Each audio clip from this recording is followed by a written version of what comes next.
네, 개장 전에 꼭 필요한 정보를 모아보는 토마토 모닝 빅데이터 시간입니다.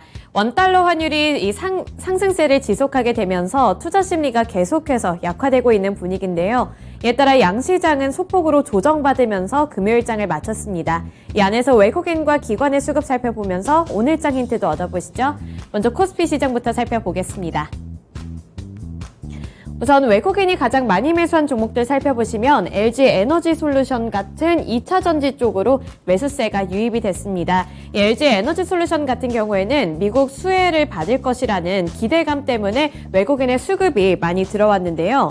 인플레이션 완화법에 따르면 중국 배터리를 탑재한 전기차들은 이 보조감을 받을 수 없기 때문에 이러한 영향력이 상대적으로 반사 수혜를 누리게 되지 않을까, 이런 분석으로 인해서 외국인의 수급이 들어왔습니다.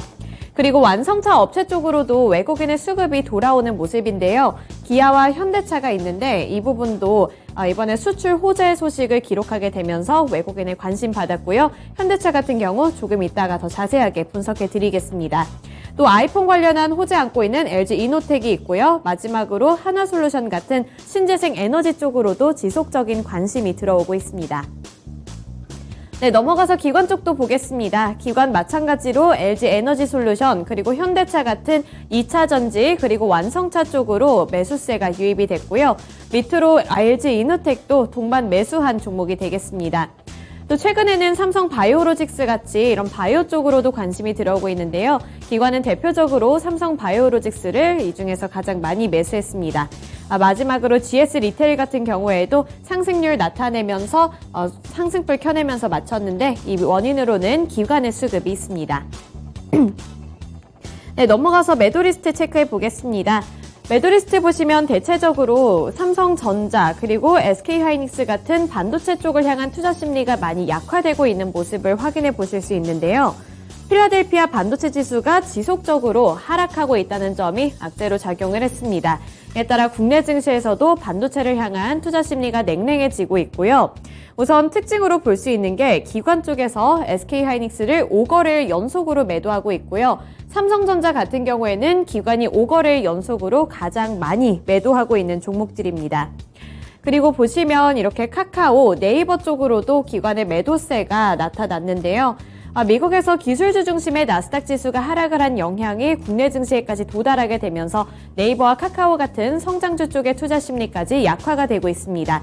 또 여기에 연준의 금리 인상까지 더해지면서 투자 심리가 많이 냉랭해지고 있는 분위기고요.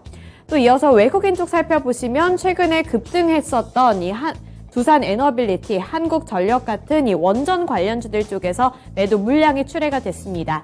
악재라기보다는 지금까지 단기 급등에 대한 조정이라고 볼 수 있겠고요. 밑으로 포스코홀딩스, LG화학 쪽에서도 외국인의 매도세가 포착됐습니다. 네, 이어서 특징주 살펴보겠습니다. 오늘 첫 번째 특징주는 현대차가 되겠는데요. 미국의 판매 호조 영향 지속에 따라서 상승세를 나타냈습니다. 현대차가 8월 미국에서 판매 호조를 보인 점이 투자 심리를 자극을 하면서 외국인의 수급이 돌아오는 모습이 나타났는데요. 현대차는 8월에 미국에서 고급 브랜드인 제네시스를 포함해서 완성차 69,437대를 판매한 것으로 집계가 됐습니다.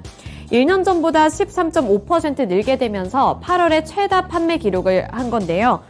8월 미국 시장에서 6%의 점유율을 보이면서 이 미국 시장에서 6%대 시장 점유율을 보인 것은 이번이 처음으로 기록을 했습니다. 이에 따라 현대차가 시장에서 큰 관심을 받았습니다. 네, 넘어가서 코스닥 시장 살펴보겠습니다. 코스닥 시장에서 외국인과 기관이 매수한 종목들 살펴보시면 우선 외국인이 현대바이오를 가장 많이 매수했는데요. 현대바이오 같은 경우에는 이번에 개별 호재 소식이 있었는데 특징주 가서 더 자세하게 살펴보겠습니다. 또 오스템 임플란트도 최근에 지속적인 관심을 받고 있는 종목인데요. 중국의 수혜를 받을 수 있을 것이라는 기대감 때문에 외국인의 수급이 지속적으로 들어오고 있습니다. 임플란트와 관련해서 중국 정책과 관련한 수혜를 입을 수 있을 것이라는 분석이 원인으로 작용되고 있고요. 그리고 스마트폰 관련해서 BH 쪽으로도 외국인의 수급이 들어오고 있습니다. 마지막으로 네오위즈, 셀티리온 헬스케어가 있는데요. 최근에 시장에서 관심을 많이 받았던 게임주가 네오위즈인데 이번에 주가 자체는 하락을 했지만 외국인은 지속적인 관심 보이면서 주워 담았습니다. 네, 넘어가서 기관 쪽도 살펴보겠습니다. 기관 살펴보시면 가장 눈에 띄는 종목이 파라다이스인데요. 최근에 리오프닝 기대감을 가장 많이 받고 있는 종목 중 하나입니다. 일본과 우리나라 정부 쪽에서 이제는 입국을 할 때 PCR 검사를 의무화하지 않겠다는 소식이 전해져 오면서 파라다이스가 가장 큰 탄력을 받고 있고요. 리오프닝 관련해서 카지노로 엮이면서 더 큰 관심 받고 있습니다. 그리고 2차 전지에서는 에코프로가 가장 큰 관심 받은 가운데 바이오 쪽에서 셀트리온 헬스케어, 레고캠 바이오가 관심을 받았고요. 풍력 관련해서는 CS 베어링이 기관의 수급을 받고 있습니다. 우선 이렇게 신재생 에너지 관련주 쪽에서는 이렇게 종목별로 순환매가 도는 모습이 포착되고 있습니다. 넘어가서 매도리스트 살펴보실까요? 네, 외국인이 성일 하이텍을 가장 많이 팔았습니다. 최근에 폐배터리 시장 관련한 이야기가 지속적으로 많이 언급이 되고 있는데 지금까지 상승했던 것에 대한 차익 실현 움직임으로 볼 수 있고요. 2차 전지 관련해서도 외국인 에코프로 팔면서 수익을 챙겨갔습니다. 밑으로 HLB, 대명에너지, LNF가 있는데 전체적으로 봤을 때 폐배터리, 2차 전지 관련해서 지금까지 많이 주워 담았던 만큼 수익을 챙겨가는 종목들이 되겠고요. 그리고 HLB 같은 바이오 쪽에서도 외국인이 차익 실현 움직임을 나타냈습니다. 네, 그리고 기관도 보겠습니다. 기관 개임주 쪽에서 네오위즈를 이번에 팔았습니다. 아무래도 기관의 수급이 많이 빠져나가면서 금요일에는 4% 넘는 하락세를 기록을 했는데요. 아직까지 기대감은 유효하다는 평가가 나오고 있다는 점 참고해 보시면 되겠고요. 2차 전지 관련해서도 지속적인 차익 실현 움직임 나타나고 있습니다. 대표적으로 LNF 그리고 주성 엔지니어링이 있네요. 네, 코스닥 시장에서의 특징주 살펴보실까요?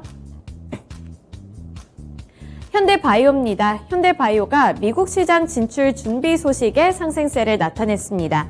이 현대바이오는 이 CP-CoV-03을 코로나19 및 원숭이 두창 치료제 등으로 사용할 수 있도록 미국의 FDA의 긴급 사용 승인과 패스트트랙 신청 등을 위해서 최근 미국 기반의 글로벌 CRO인 IQVIA와 함께 자문 계약을 맺었다는 소식을 전해왔습니다. 이 양사는 이번 계약을 통해서 코로나19와 원숭이 두창 등 여러 바이러스 질환 치료제로 사용이 되고 있는 이 물질과 관련해서 FDA의 긴급 사용 승인 신청 등이 신속하게 이루어질 수 있다는 기대감이 더 높아졌다는 평가를 받고 있는데요. 이에 따라 미국 시장에 대한 진출이 더 빨라질 수 있을 것이라는 기대감 받으면서 현대바이오가 두 자릿수대 상승률을 나타냈습니다. 네, 넘어가서 오늘 일정까지 함께 살펴보겠습니다. 첫 번째로 오늘 미국 증시가 휴장하는 날입니다. 월요일 미증시 휴장하게 되니까요. 우리나라 증시 어떤 흐름 보이게 될지 아무래도 관망적인 태도가 나타나지 않을까. 네, 이 부분 잘 눈여겨보시면 될 것 같고요. 그리고 현지 시간 기준으로 오펙 플러스의 회의가 예정되어 있습니다. 최근에 유가 관련해서 이야기가 많이 나오고 있는 만큼 오펙 플러스 쪽에서는 또 어떠한 결정 나타나게 될지 함께 체크해 보시면 되겠고요. 또 밑으로 국산 1호 코로나 백신 접종이 시작된다고 합니다. 이 국산 코로나 백신 관련주들 오늘 흐름 잘 체크해 보시면서 만약에 갖고 계신 분들이 있다면 함께 눈여겨보시면 더 좋을 것 같은데요. 네, 이렇게 주요 일정까지 함께 살펴봤습니다. 오늘도 성공 투자하시기를 기원하겠습니다. 지금까지 토마토 모닝 빅데이터 시간이었습니다.